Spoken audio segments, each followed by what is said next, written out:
बिस्मिल्लाहिर्रहमानिर्रहीम। अस्सलाम वालेकुम नाज़रीन, आप यूट्यूब और फेसबुक चैनल देख रहे हैं। मैं राना उज़ैर हूँ।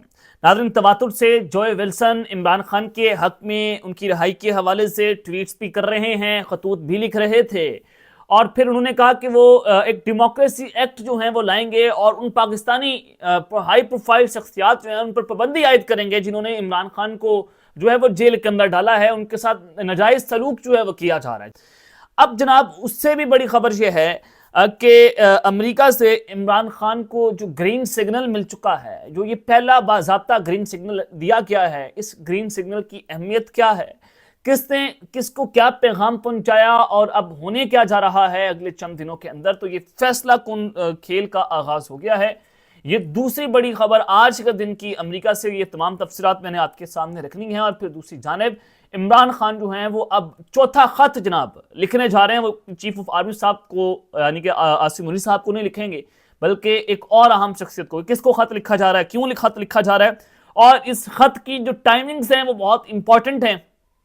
ये टाइमिंग्स जब हम इसको डॉट से डॉट्स कनेक्ट करेंगे आपको अंदाजा हो जाएगा कि ये खत जो है वो क्यों लिखे जा रहे हैं।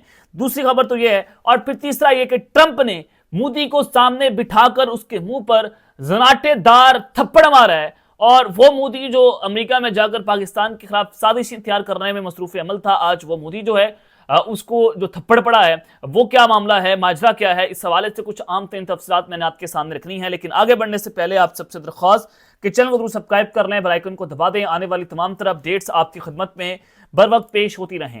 नाज़रीन, आज सुप्रीम कोर्ट ऑफ पाकिस्तान में तैनात होने वाले 7 नए जजेस ने अपना हल्फ उठा लिया है।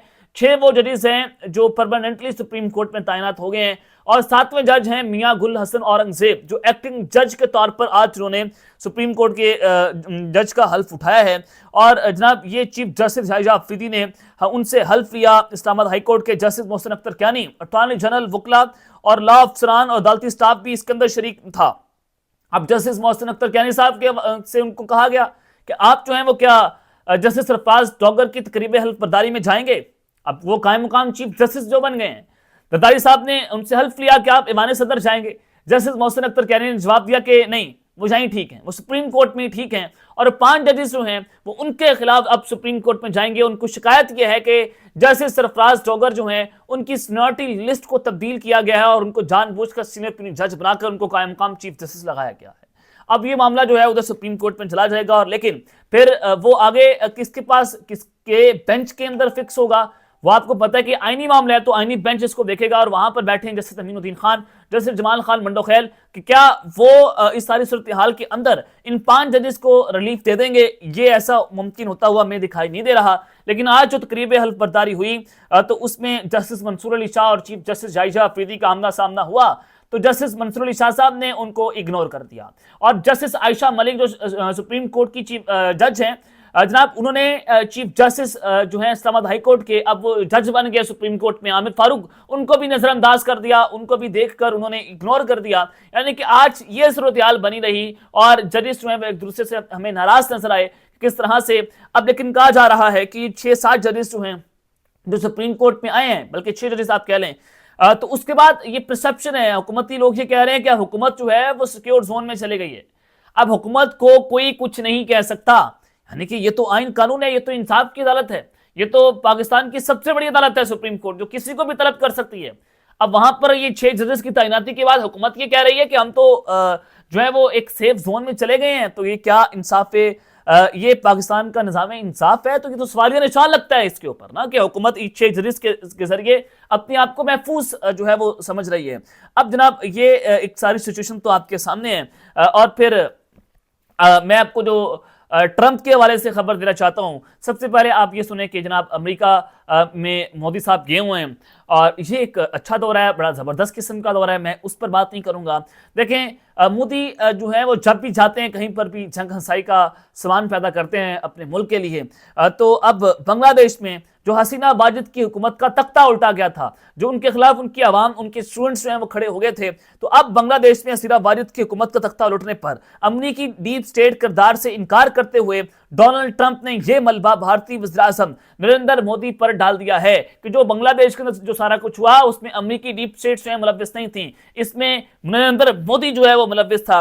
और जनाब वो चूंकि भारतीय वज़ीर-ए-आज़म नरेंद्र मोदी जो है वो अमेरिका के दौरे पर हैं और जहां पर उन्होंने मोदी को साथ बिठाकर प्रेस कॉन्फ्रेंस की और जब सहाफियों से सवाल किए तो उसके बाद जनाब डोनाल्ड ट्रंप ने ये मलबा जो है वो नरेंद्र मोदी के ऊपर डाल दिया है कि ये सारी चीजें उसमें हमारा कोई किरदार नहीं है।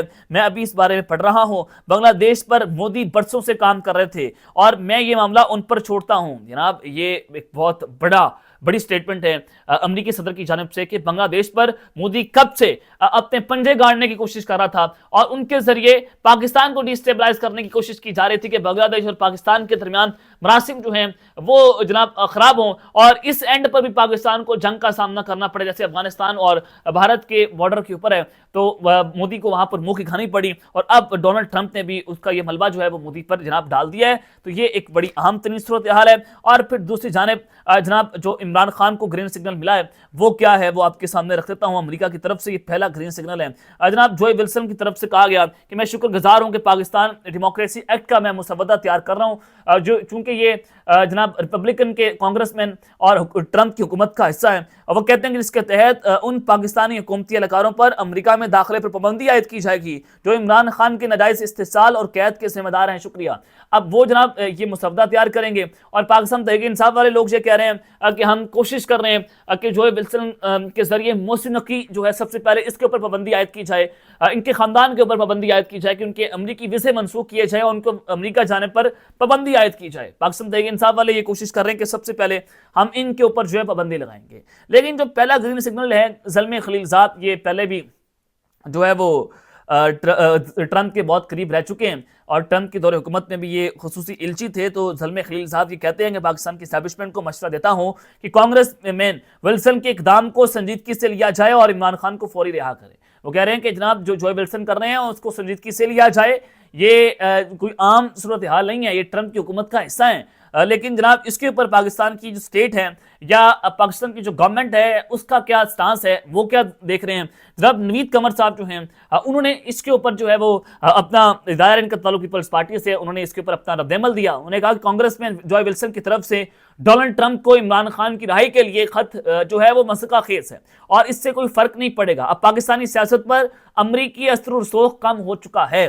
जनाब वो ये कह रहे हैं कि अब अमेरिका जो है वो किसी सूरत पाकिस्तान पर दबाव नहीं डाल सकता, उसका असर रसूख कम हो गया। अगर वो दबाव डालने में कामयाब हो जाए तो फिर पाकिस्तान क्या करेगा। तो इसके ऊपर नवीद कमर ने कहा कि अगर इमरान खान की रिहाई के लिए अमेरिका से कोई दबाव आया तो फिर पाकिस्तान को भी अपने ऑप्शंस खुले रखना होंगे। गवर्नमेंट को बहुत खतरा है इमरान खान की रिहाई को लेकर कि जनाब देखें इमरान खान को किसी सूरत हमने रिहा नहीं करना, चाहे खतूत आ जाए, चाहे कॉल्स आ जाएं, चाहे जनाब ईमेल्स आ जाएं। जो विल्सन जो है हम पर पाबंदी आयद करना तो कर दें, खत लिखे जा रहे तो लिखे जाएं, जो विल्सन जो भी करे हम जनाब इमरान खान को किसी सूरत जो है वो रिहा नहीं करेंगे। ये हुकूमत की तरफ से जनाब ये एक फैसला है कि हम इमरान खान को रिहा नहीं करेंगे। लेकिन दूसरी जानिब से ये भी कहा जा रहा है कि इमरान खान के हवाले से जो विल्सन के इक़दाम को संजीदगी से लिया जाए। अब इमरान खान क्या करने जा रहे हैं ये बड़ा अहम सवाल है। जनाब इमरान खान ने 3 खतूत जो हैं वो चीफ ऑफ आर्मी स्टाफ सिपा सलार जनरल आसिम अली साहब को जनाब उन्होंने खतूत लिखे। लेकिन दूसरी जानिब से ये जवाब आ गया कि जनाब हम ये खत पढ़ने में दिलचस्पी नहीं रखते।